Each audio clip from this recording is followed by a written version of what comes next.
Well, Tressa, thanks for chatting with me. My pleasure.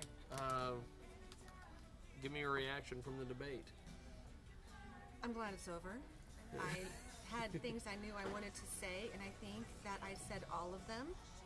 And I think that my ideas were well received. I had a couple people come up to me after the event and say, I came here for King, but I don't know now. And I think that bodes positively on what my message was. Yeah. So I'm optimistic. Well, that's cool. Now, before we get into any of the major questions, I have to pass along that our Sunday show regular Labette Larry just loves you to death. I don't know why. Larry Asbury just loves you to death. He every week he calls in, he's like, vote for Tressa, blah blah. So he's a card-carrying member of your movement. I have not met him in person, but we've talked on the phone and on the computer. And I'm sure you have. He's passionate. Well, I guess he's talked and I've listened, but he's one of those people that's awake and aware, and I like people like that are telling, speaking the truth and telling you what's going on, and we need more people like him. Well, that's cool. Now, you mentioned hemp will save the world. Expand on that a little bit. Hemp will save the world because when we plant it, it uses less water to grow, and it cleans the soil as it grows. It revitalizes the soil. It aerates the soil. Even as a rotation crop, it has value. As beyond the range of irrigation equipment, if we plant hemp there, we can increase our crop yields. Farmers can have something valuable to plant there. So environmentally, it's good for us, and it'll save the world because we need good farmland, clean water, clean air, or plentiful water, and hemp uses less water. One of my favorite statistics is in 2012 when we had that terrible drought, the criminal DEA officials in Kansas were finding marijuana right and left because it was the only thing left growing. The wild ditchweed left over from what Grandpa grew in the 50s and 40s and 50s. And I think that says something, that it'll grow even in the worst conditions. And Kansas has some bad conditions. We either have really nice, gentle, wonderful years, maybe one in every 10 years, or we have challenging years. And I think that farmers will benefit from that. So farmers grow it. People can eat hemp seeds. Hemp seeds are like one of the most perfect balanced forms of nutrition that you can have. I want to buy hemp protein and hemp seeds that are cheaper than, I think I pay something like $16 a pound for my hemp seeds right now, and I eat them almost every day in salads or whatever on eggs. And I think that nutritionally it will be good for people. And then the businesses that'll pop up in Kansas, we have a lot of unused vacant factories and warehouse space, and I think that if we retool and refit them with whatever we need to make whatever we want to make out of hemp. You can make plastic stuff out of hemp, or building materials, or paper, or cloth, or anything. I want to buy hemp-made toilet paper so that I don't have to be cutting down trees for that purpose, or paper towels. I was one of those people that went cloth everything in my house for a long time, and that's not great for the water. I think that if we can replace those things with hemp, which is biodegradable and gentle on the planet, I think that's a really positive step. So if you have the environment and you have the economy, and then it'll bump up the business place too. There's going to be a lot more options for hemp. And then when you look at the hemp products, compared to their competitors, hemp biodiesel is superior to any other kind of biodiesel out there for a whole bunch of reasons. Hemp concrete is superior to sand concrete, and hemp plastic is superior to oil plastic. So anything that we're doing, and of course the paper products and the cloth products too, is going to be a superior product. And the reason that we haven't let that technology take over has just been political games, and I think that it's time for that to end. And I think hemp will save the world. It'll be a big foundation stepping stone to making everything okay.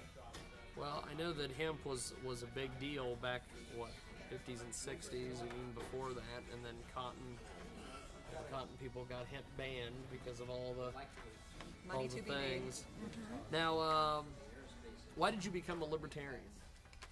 I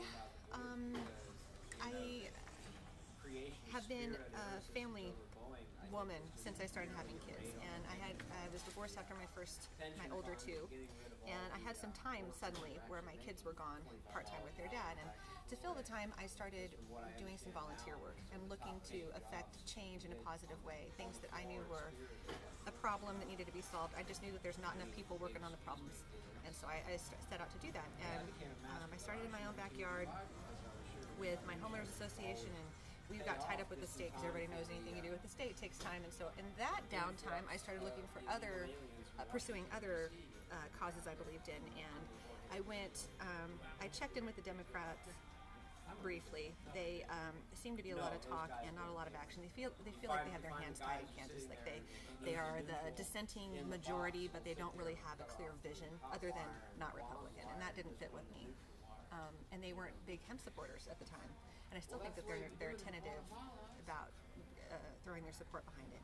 Republicans, I did that for several months because everybody wants to play on a winning team, the majority team. I agree with what Keene said about how they want your money and they want your time, but they don't want your ideas and they don't want you to buck the status quo.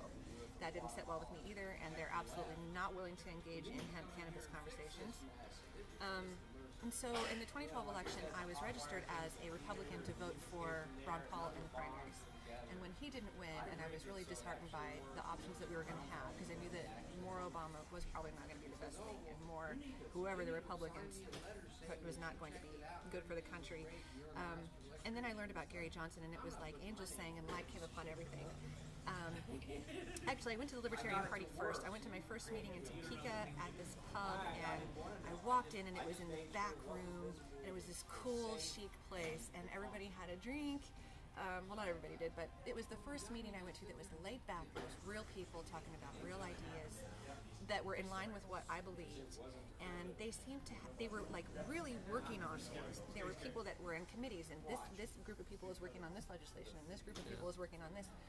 And I really connected with that, and that was what I wanted to do. And so I was hooked, and the more libertarians I've gotten to know, I haven't met one that I haven't liked. I think that everybody is really professional and keeps on task and on the business points, and we come together under our shared passion for restoring liberty in our country, and that's where we come together, and there's people from all different walks of life, and it's just a really great way to meet people and come together for the common cause. Did I answer your question? Yes. Okay.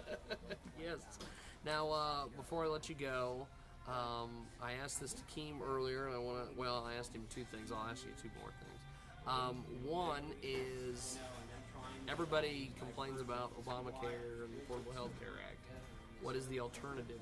If we repeal that or get rid of that, what's the alternative? I feel like we need to have more options in the health insurance market. If they're going to mandate health insurance, there needs to be more options than what currently is written into the law. I'm one of those people that doesn't really see doctors. I concentrate on preventative measures first. Yeah.